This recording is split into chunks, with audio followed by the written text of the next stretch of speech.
연말이 다가오면서 많은 분들이 한 해를 정리하고 새로운 해를 준비하고 계실 텐데요. 그런데 이 시기에 자신도 모르게 복을 잃어버리는 장소들이 있다는 것을 아시나요? 특히 돈복, 즉 재물과 관련된 복이 사라지는 곳들이 있습니다.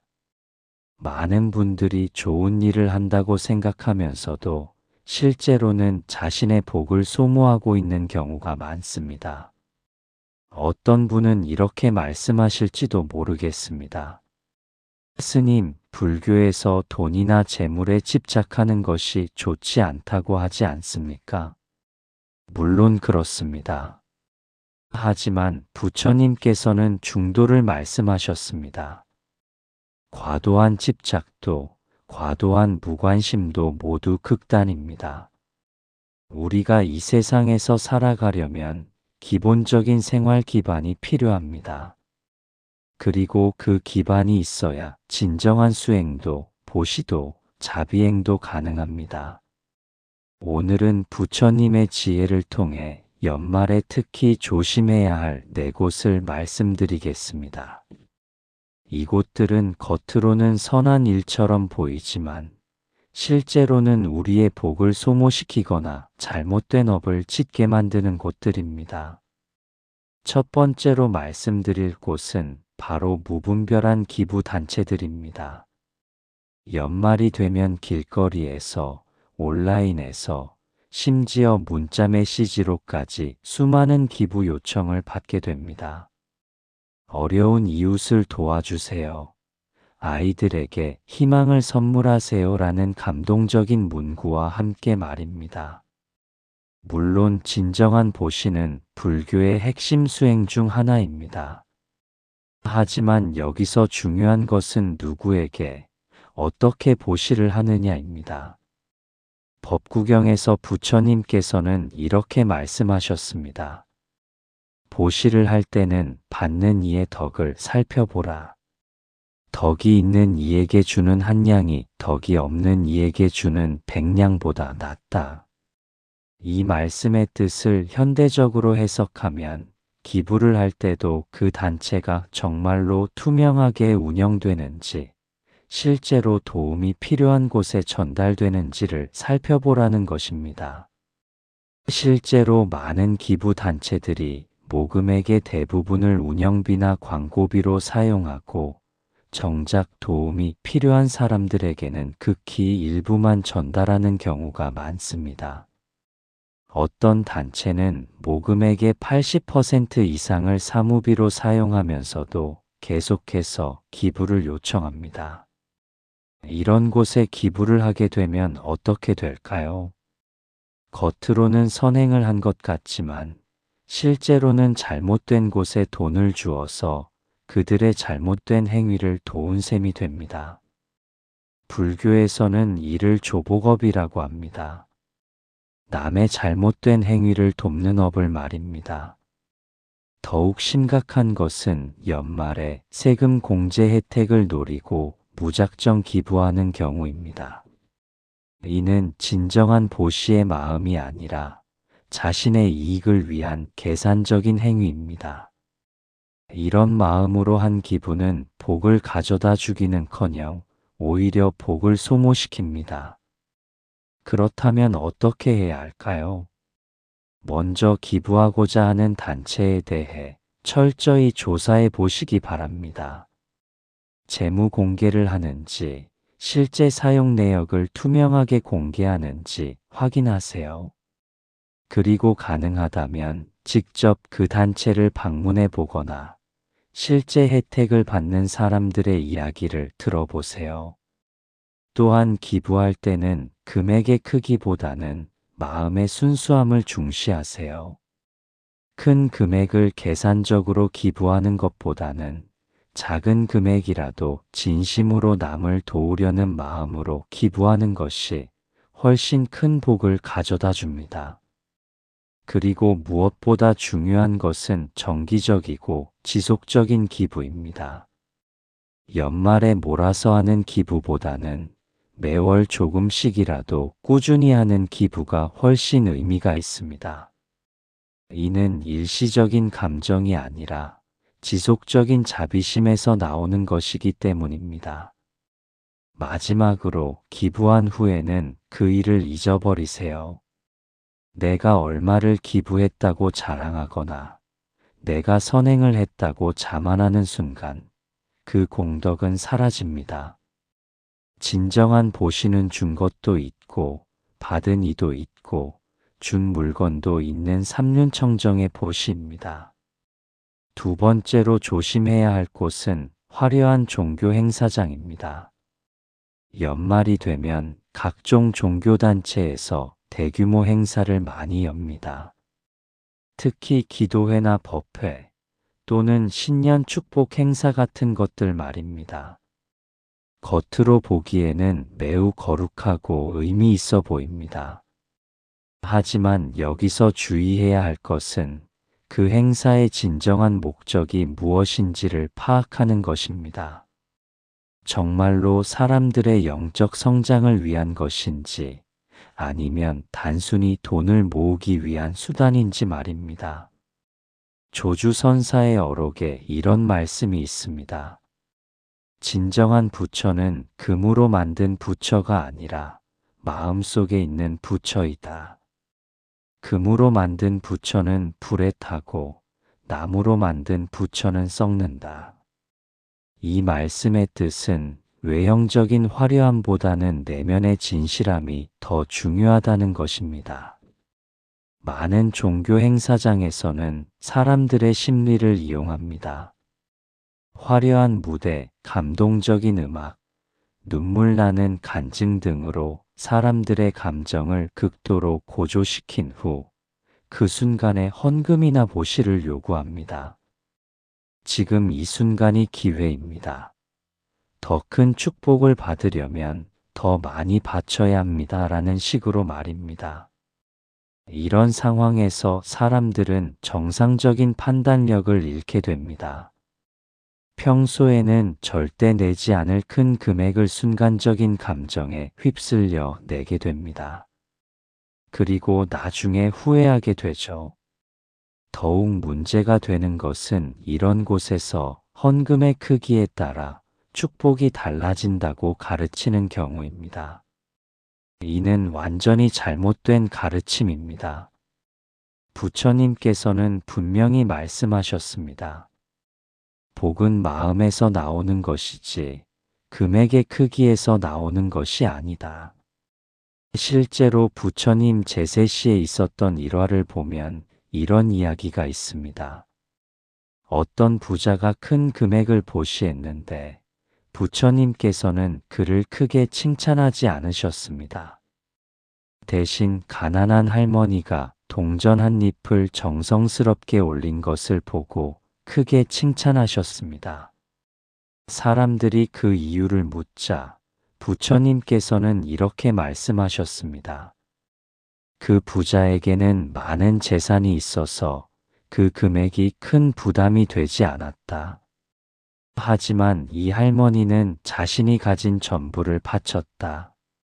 마음의 정성을 보면 할머니가 훨씬 크다. 이 이야기의 교훈은 명확합니다. 중요한 것은 금액이 아니라 마음입니다. 그리고 자신의 능력에 맞는 보시를 하는 것입니다. 그렇다면 화려한 종교 행사에서 어떻게 행동해야 할까요? 먼저 그 행사의 주최자와 목적을 명확히 파악하세요.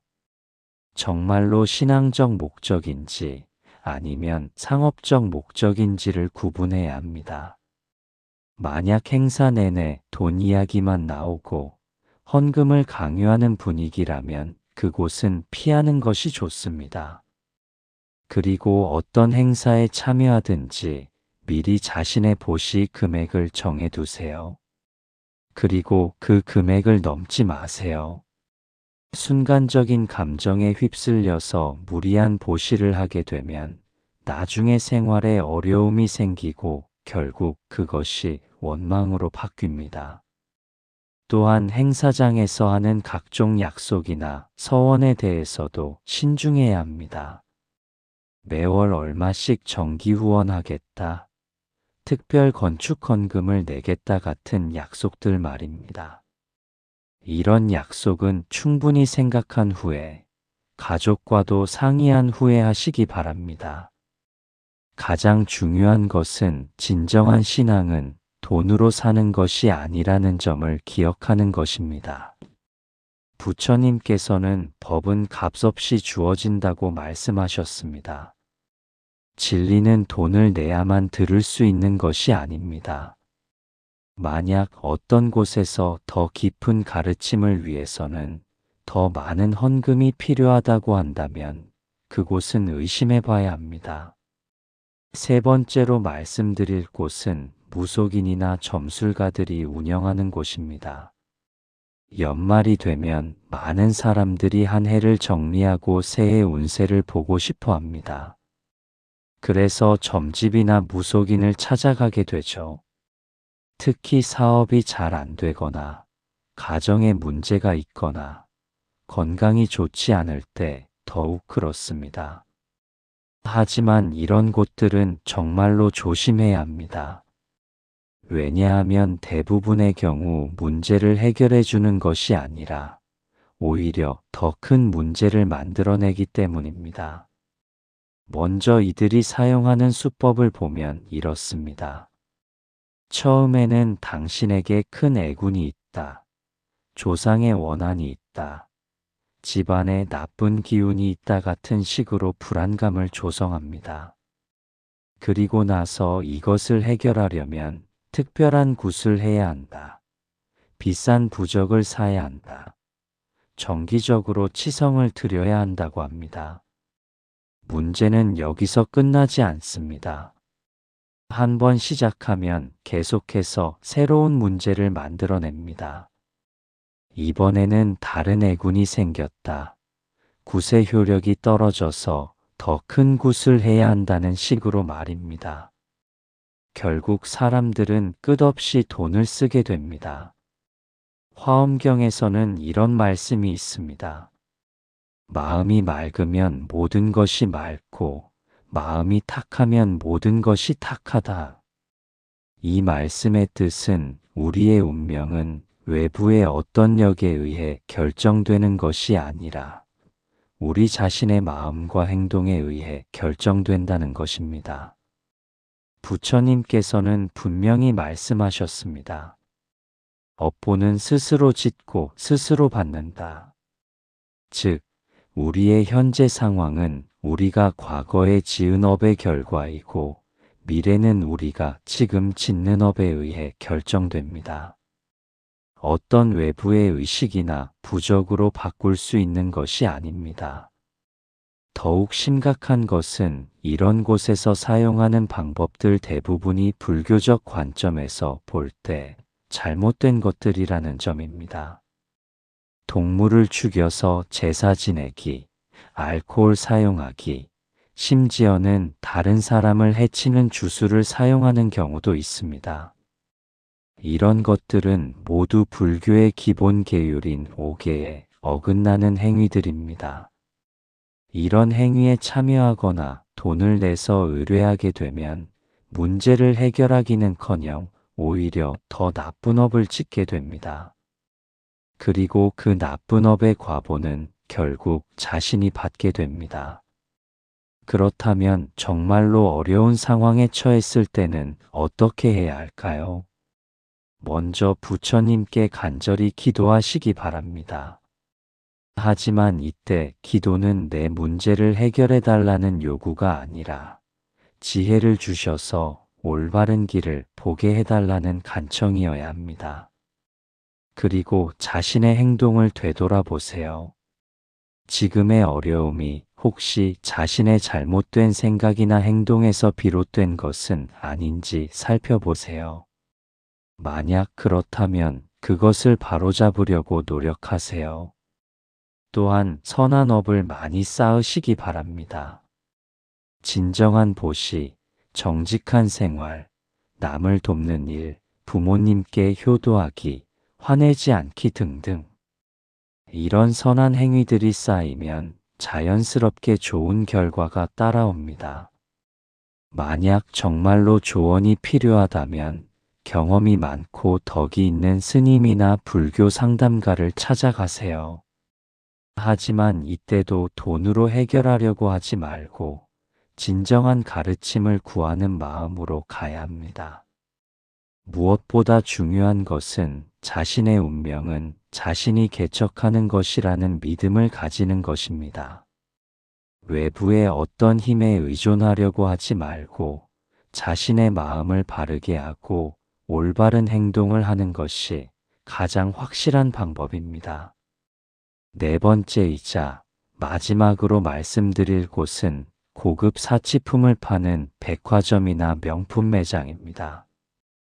연말이 되면 많은 사람들이 오래 수고했으니까 나에게 선물을 해야지, 새해에는 더 좋은 것을 써야지라는 생각으로 평소보다 비싼 물건들을 사게 됩니다. 특히 연말 세일이나 신년 이벤트 같은 것들이 이런 욕구를 더욱 부추깁니다. 표면적으로는 자신에 대한 보상이나 동기부여처럼 보이지만 실제로는 매우 위험한 함정입니다. 먼저 불교적 관점에서 보면 지나친 사치는 탐욕을 키우는 행위입니다. 탐욕은 불교에서 말하는 삼독 중 하나로 모든 괴로움의 근본 원인입니다. 법구경에서 부처님께서는 이렇게 말씀하셨습니다. 탐욕은 큰 강물과 같아서 한 번 빠지면 헤어나기 어렵다. 작은 욕망에서 시작해서 점점 더 큰 욕망으로 자란다. 이 말씀처럼 비싼 물건 하나를 사면 거기에 맞춰서 다른 것들도 업그레이드하고 싶어집니다.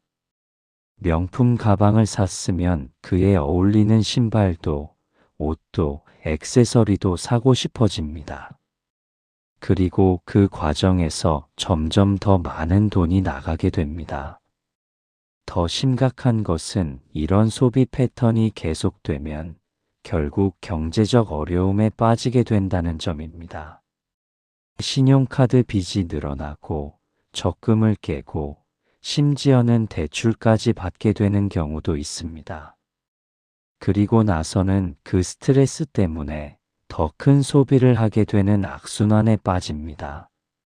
또한 사치품에 의존하는 생활은 내면의 공허함을 더욱 키웁니다. 물질로 행복을 채우려고 하면 할수록 진정한 만족은 점점 더 멀어집니다.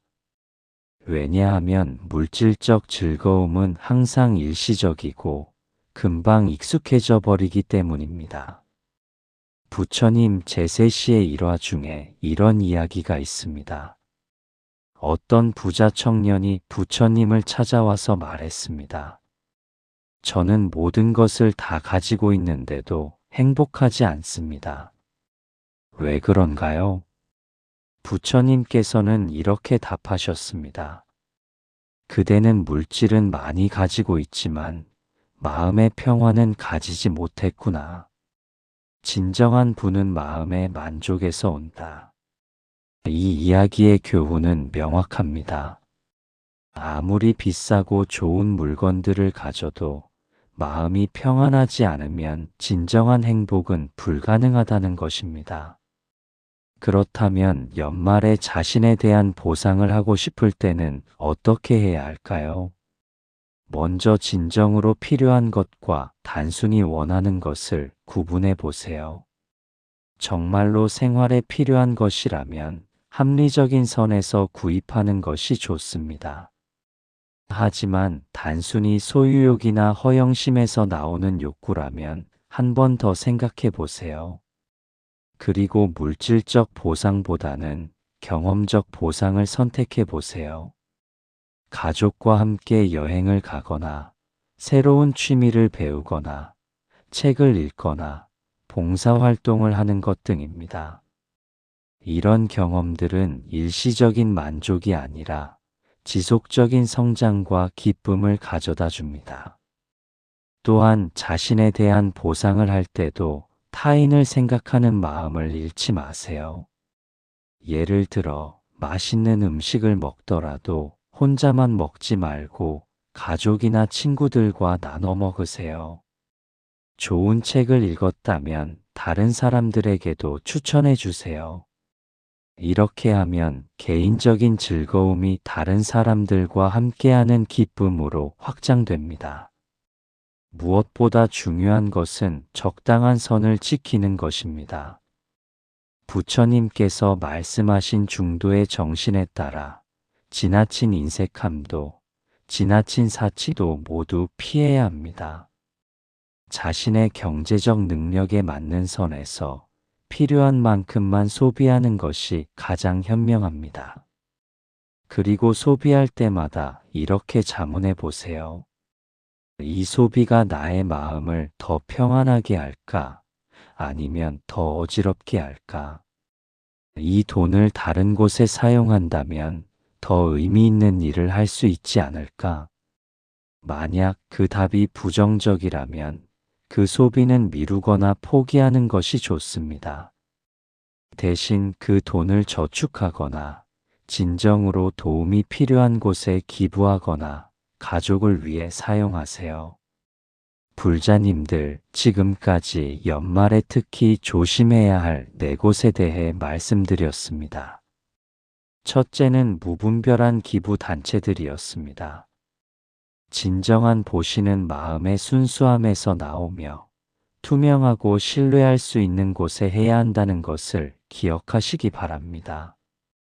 둘째는 화려한 종교 행사장들이었습니다. 외형적인 화려함에 현혹되지 마시고 진정한 신앙은 돈으로 사는 것이 아니라는 점을 명심하세요. 셋째는 무속인이나 점술가들의 장소였습니다. 우리의 운명은 우리 자신의 마음과 행동에 의해 결정되며 선한 업을 쌓는 것이 가장 확실한 방법입니다. 넷째는 고급 사치품을 파는 곳들이었습니다. 물질적 소유보다는 마음의 평화가 진정한 부라는 것을 잊지 마시기 바랍니다. 이 모든 것의 핵심은 중도의 정신입니다. 지나침도 부족함도 모두 문제가 됩니다. 항상 자신의 마음을 살피고 탐욕과 어리석음에 휩쓸리지 않도록 주의하시기 바랍니다. 연말은 한 해를 정리하고 새로운 다짐을 하는 의미 있는 시기입니다. 하지만 이 시기가 복을 잃는 시기가 되어서는 안 됩니다. 오늘 말씀드린 내용들을 잘 새기시어 지혜롭고 복된 연말을 보내시기 바랍니다. 이 말씀이 불자님들께 도움이 되셨다면 좋아요와 댓글로 알려주세요.